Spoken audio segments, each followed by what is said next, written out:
The mess hall at the airfield in Wiltshire smelled like every other mess hall in southern England that evening.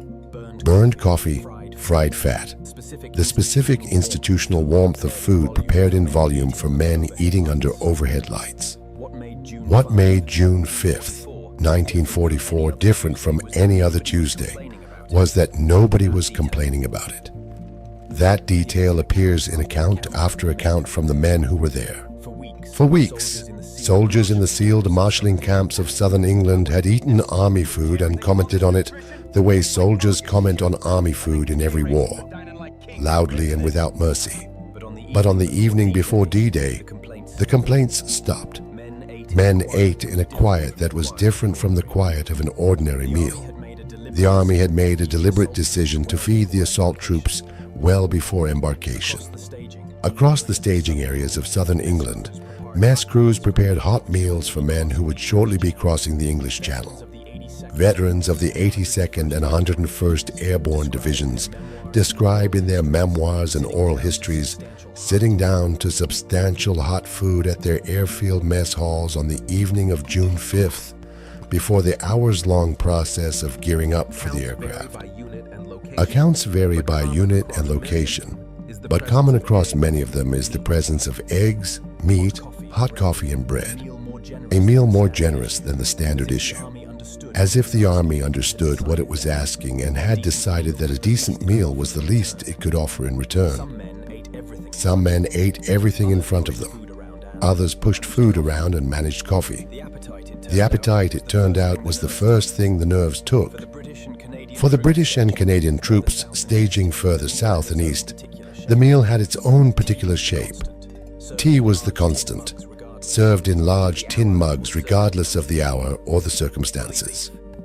Bully beef, the canned corned beef that had been a British Army staple for 2 world wars, appeared in various preparations alongside bread and potatoes. It was not remarkable food. It had never been remarkable food. But it was hot, and it was familiar. And on the evening of June 5th, familiarity had value that was difficult to quantify.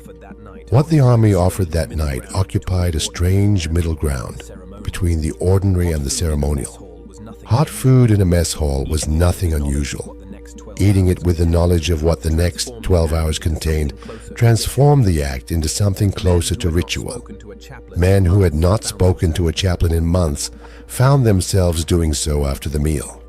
Men who had maintained careful emotional distance from their bunkmates for weeks discovered they had things to say. The mess halls emptied more slowly than they usually did, and the men who left them stood outside in the dusk and smoked and said very little before moving toward the aircraft or the ships. The K-ration was the next meal most of them would have, and it was a different kind of eating entirely.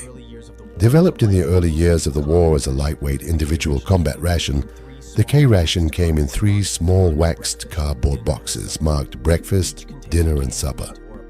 Each contained canned meat or a processed egg product, compressed biscuits, a small packet of instant coffee or powdered bouillon, some form of hard candy or fruit bar, sugar, and 4 cigarettes. The entire day's worth fit in a soldier's jacket pocket. It was designed for the specific conditions of combat. A man who could not stop moving, could not carry weight, could not build a fire, and might not have the opportunity to sit down for hours at a stretch. The taste was functional at best. Veterans described the canned meat in terms that were rarely complimentary. The biscuits were dense enough to last indefinitely and had the texture to match. The instant coffee, dissolved in canteen water that was usually cold, was the item mentioned most consistently with something approaching affection. Not for its quality, but for what it was. A familiar small ceremony that could be performed in the dark, in the mud, in conditions where almost every other comfort had been stripped away. On the Channel crossing, neither the hot meal nor the K-ration mattered much. The storm that had forced the postponement of June 5th had passed, but the sea it left behind had not fully calmed. The English Channel in the early June remained rough enough to make the 5-hour crossing in a flat-bottomed landing craft one of the more punishing physical experiences most of the men had encountered. Seasickness moved through the infantry holds in successive waves. Soldiers who had eaten carefully in the mess halls a few hours earlier found themselves leaning over the sides of the boats or reaching for the paper bags that had been distributed alongside the ammunition. Men who managed to sleep during the crossing woke to the smell of diesel exhaust and salt water, and a horizon beginning slowly to show the dark outline of the French coast. The body had been given its last decent meal, and the body had declined to keep it. Whatever the body needed, the body would have to wait. The paratroopers who had crossed overnight by air carried their own relationship with food into those hours.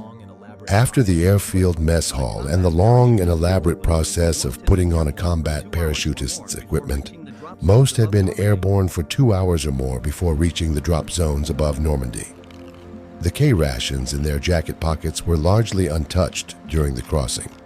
A few men ate biscuits in the vibrating dark of the C-47 holds. Most did not.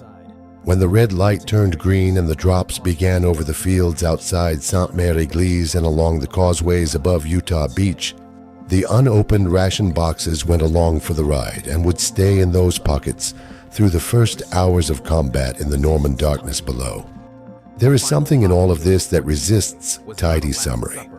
The final hot meal before D-Day was not a last supper in any dramatic sense.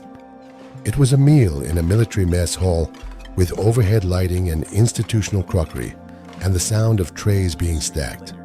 The men eating it were not yet the men history would later describe. They were hungry or not hungry. They drank their coffee.